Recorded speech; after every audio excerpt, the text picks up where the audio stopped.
Welcome back to अभ्यास गुरु classes. Video में हम डिस्कस करेंगे one of the most important topic that is quaternion group. ठीक है, ये एग्जाम में बहुत अलग अलग तरीकों से पूछा जाता है। हम इसकी बेसिक स्ट्रक्चर से लेके जितने भी इससे पॉसिबली क्वेश्चंस पूछे जा सकते हैं, पूछे जा चुके हैं, हम सारे के सारे डिस्कस करेंगे इसी वीडियो में।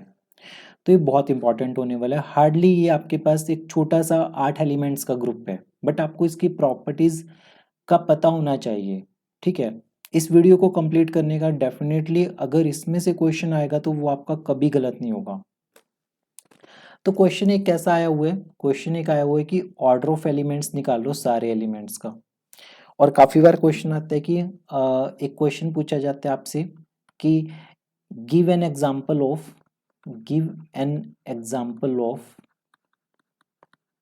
Non abelian group of order 8। Non abelian group of order 8, एक 8 ऑर्डर के कोई नॉन एबिलियन ग्रुप का एग्जांपल दो। तो दोनों का आंसर बिल्कुल सेम है। ठीक है, पहले शुरू करते हैं हम। हमने एक सेट जी डिफाइन किया। इस जी में हमारे पास 8 मैट्रिसेस होंगी। कितनी मैट्रिसेस होंगी? 8 मैट्रिसेस होंगी। थोड़ा आइडिया रखना पड़ेगा आपको, जैसे प्लस माइनस 1 0 0 1, एक दो मैट्रिसेस होगी ये। फिर आइडिया रखना पड़ेगा प्लस माइनस आपके पास होगा आई 0 0 माइनस आई। ठीक है, फिर प्लस माइनस 0 माइनस 1 1 0। ठीक है, फिर प्लस माइनस 0 आई आई 0। ठीक है, ये टोटल हमारे पास कितने एलिमेंट्स हो गए? 8 एलिमेंट्स हो गए। हम क्या करते हैं अपनी कन्वीनियंस के लिए ना, इनके सिंबल्स रख लेते हैं। जैसे हमने मान लिया 1 0 0 1, इसको हमने अपनी कन्वीनियंस के लिए 1 ले लिया। नेक्स्ट एलिमेंट आई 0 0 माइनस आई, ये हमारा आई फोर आयोटा है, इसे हमने आई मान लिया। फिर हमने 0 माइनस 1 1 0, इस एलिमेंट को हमने जे मान लिया। फिर नेक्स्ट हमने 0 आई आई 0, इस एलिमेंट को हमने के मान लिया। 1 आई जे के, ये एलिमेंट्स बन गए हमारे पास। तो अल्टीमेटली जो सेट जी होगा उसे मैं फिर से किस फॉर्म में लिखूंगा? प्लस माइनस 1 प्लस माइनस आई प्लस माइनस जे और प्लस माइनस के की फॉर्म में लिखूंगा। ये बन गए ना हमारे पास सारे एलिमेंट्स। जब आप इसमें मैट्रिसेस को मल्टीप्लाई करोगे, और करके देखना भी चाहिए आपको एक बार। ठीक है, मैं थोड़ा टाइम की शॉर्टेज की वजह से वो चीज़ मल्टीप्लाई वाला पार्ट स्किप कर रहा हूँ। सिंपल सी बात है कि जब आप जैसे आई का स्क्वायर करोगे, आप आई का स्क्वायर इस मैट्रिक्स का स्क्वायर करोगे तो आई का स्क्वायर आपके पास -1 आएगा। जे का स्क्वायर जब करोगे तो वो भी -1 आएगा। के का स्क्वायर करोगे वो भी -1 आएगा। ये चीज आपको याद रखनी है। फिर जब आप आई इंटू जे को मल्टीप्लाई करोगे तो वो -j इंटू आई के बराबर आएगा। इन दोनों मैट्रिसेस को मल्टीप्लाई करोगे जब आप, तो आपके पास j into I but minus sign के साथ होगा। फिर आई जे हो गया तो हम जे के भी बोल सकते हैं। जे के किसके इक्वल होगा? -k टाइम जे के बराबर होगा। सिमिलरली हम बोल सकते हैं कि के आई, ये किसके इक्वल होगा? -i के बराबर होगा। और आई जे को जब मल्टीप्लाई करोगे तो के ही बनेगा। जे के को जब मल्टीप्लाई करोगे तो आपके पास आई बनेगा। के आई को मल्टीप्लाई करोगे तो जे बनेगा।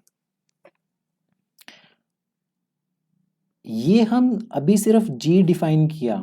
जी में सबसे पहले हमने 8 मैट्रिसेस डिफाइन की, इनका हमने थोड़ा नामकरण कर दिया, थोड़ा इजी, मतलब 1 आई जे के की फॉर्म में लिख दिया।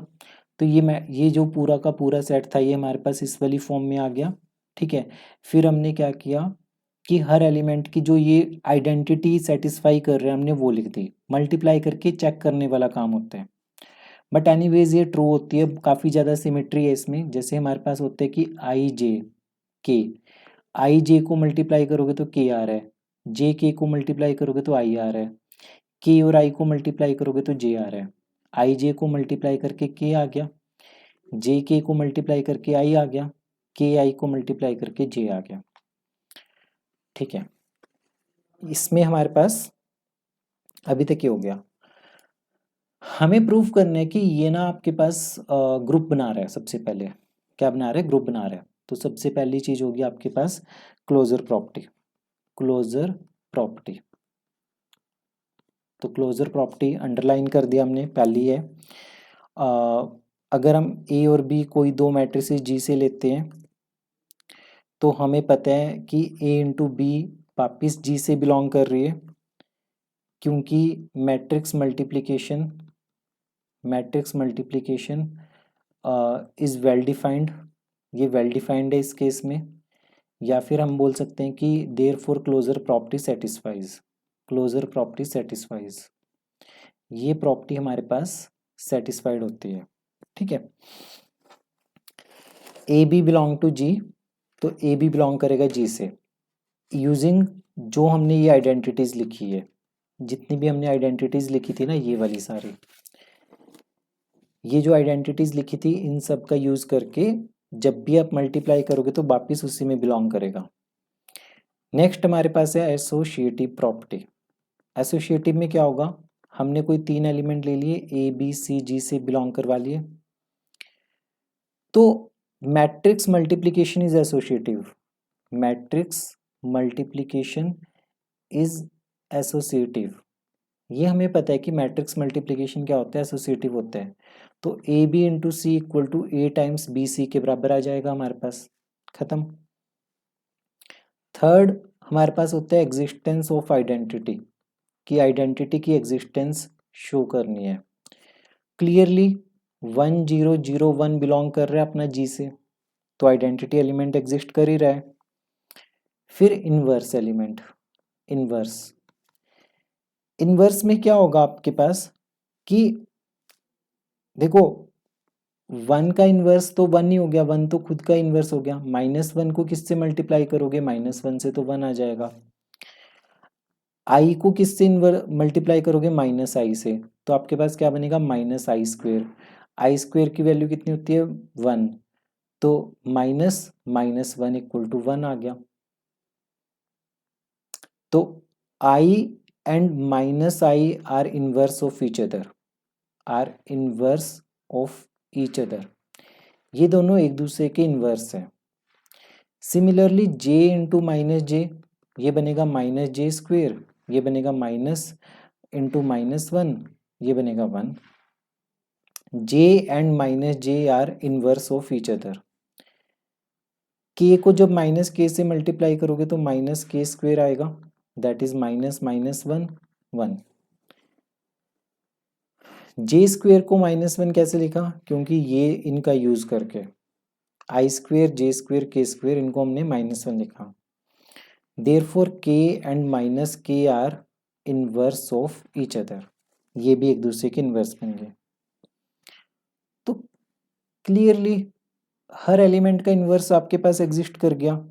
देयरफॉर जी जो बन गया हमारे पास एक फाइनाइट नॉन एबिलियन ग्रुप बन गया। नॉन एबिलियन ग्रुप बना ऑर्डर 8 का, ग्रुप ऑफ ऑर्डर 8 ऑर्डर का एक नॉन एबिलियन ग्रुप बन गया हमारे पास जी। ठीक है, नॉन एबिलियन क्यों लिखा हमने? क्योंकि i into J is not equal to j into I, क्योंकि हमें पता है कि i into J into I के बराबर नहीं है। तो ये चीज ध्यान में रखना। इस ग्रुप को डिनोट करते हैं Q8 से। अब आपसे पूछा गया कि find order of elements of the quaternion group, क्या Q8 साइक्लिक है? जस्टिफाई करो। ऑर्डर की बात करते हैं सबसे पहले हम। सबसे पहले आप पूरी वो सेम स्ट्रक्चर लिख लो, मैं अभी शॉर्ट में लिख रहा हूँ। +-1 +-i +-j +-k। ऑर्डर का मतलब मैं आपको बताता हूँ, एक एलिमेंट ए की क्या पावर की जाए कि 1 आ जाए, तो ऑर्डर ऑफ -1 निकालते हैं। ऑर्डर ऑफ -1 किसके इक्वल हो जाएगा? हमने लिखा कि -1 का स्क्वेयर किसके इक्वल आ गया?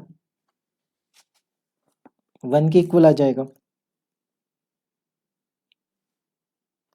-1 का स्क्वायर 1 के इक्वल आ जाएगा।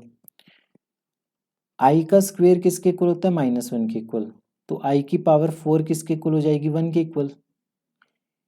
सिमिलरली j का स्क्वायर किसके इक्वल होता है? -1 के इक्वल। j की पावर 4 किसके इक्वल आ जाएगा? -1, सॉरी +1। k का स्क्वायर किसके इक्वल होता है? -1, तो k की पावर 4 क्या हो जाएगा? 1। तो मतलब क्या हुआ कि जो हमारे पास ऑर्डर ऑफ i है वो भी कितना निकला? 4।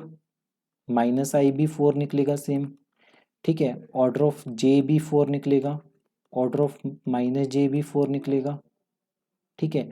ऑर्डर ऑफ k भी 4 होगा, ऑर्डर ऑफ -k भी 4 होगा। हर एलिमेंट का ऑर्डर कितने इनमें? 4 है। और इसमें -1 का ऑर्डर कितना आ गया? ऑर्डर ऑफ -1 कितना आ गया? 2 आ गया। पहला पार्ट तो हो गया हमारा कि ऑर्डर निकालना था हमने, ऑर्डर हर एलिमेंट का निकल गया। क्या Q8 साइक्लिक है? इसने ये पूछा आपसे, क्या Q8 साइक्लिक है? Is Q8 cyclic? तो आंसर है नो। साइक्लिक होने के लिए हमें 8 ऑर्डर का एक एलिमेंट चाहिए होता है, पर इसमें तो हमारे पास 8 ऑर्डर का कोई एलिमेंट मिला ही नहीं। तो एक लाइन लिखेंगे, for a group to be cyclic, for a group to be cyclic there must exist an element of order 8, an element of order 8। 8 order का एक एलिमेंट पक्का एग्जिस्ट करना चाहिए, but we can clearly see Q8 has no element of order 8, has no element of order 8। Q8 group में कोई है ही नहीं element 8 order का, तो इस वजह से हमारे पास क्या हो जाएगा कि ये ग्रुप आपके पास साइक्लिक नहीं है। बहुत इंपॉर्टेंट एग्जाम्पल है ये आपके पास, ठीक है। इसे प्रैक्टिस करो, लिख के देखो, बारी बारी लिखो, 2-3 बार लिखो। ये स्ट्रक्चर आपको याद होनी चाहिए क्लियरली, ये 3 लाइंस मेंशन करना और इसकी सारी प्रॉपर्टीज। जैसे अगर आपको प्रूफ करना आ गया कि ये ग्रुप है, तो आप ये वाली स्लाइड पूरी यूज करोगे, ये स्लाइड पूरी यूज करोगे, पूरी स्लाइड को लिखोगे आप। अगर ऑर्डर वाला पार्ट फिर से रिपीट होता है तो आप ये वाला सारा ऑर्डर में ये सारा करोगे। अगर आपसे पूछा जाता है नॉन एबिलियन ग्रुप 8 ऑर्डर का बताओ, तो आप ये सारी स्ट्रक्चर और ये वाली पार्ट, ठीक है। इससे बाहर इसमें से क्वेश्चन बनने की उम्मीद नहीं है। तो Q8 के बारे में अगर हम समरी देखें तो Q8 में 8 एलिमेंट्स होते हैं, ठीक है। ये साइक्लिक नहीं होता, नॉट साइक्लिक, ये साइक्लिक नहीं होता क्योंकि 8 ऑर्डर का कोई भी एलिमेंट एग्जिस्ट नहीं करता। ये एबिलियन भी नहीं होता, नॉट एबिलियन, क्योंकि i into J is equal to -j into I, ठीक है। नॉन एबिलियन है, नॉन साइक्लिक है। तो ये क्वाटरनियन ग्रुप हो गया आपके पास। होपफुली आपको ये कॉन्सेप्ट समझ में आया होगा। कमेंट बॉक्स में लिख के बताइए कि वीडियो कैसी लगी, ठीक है। मिलते हैं अपनी अगली वीडियो में। टिल देन पढ़ते रहिए, प्रैक्टिस करते रहिए अभ्यास क्लासेस के साथ।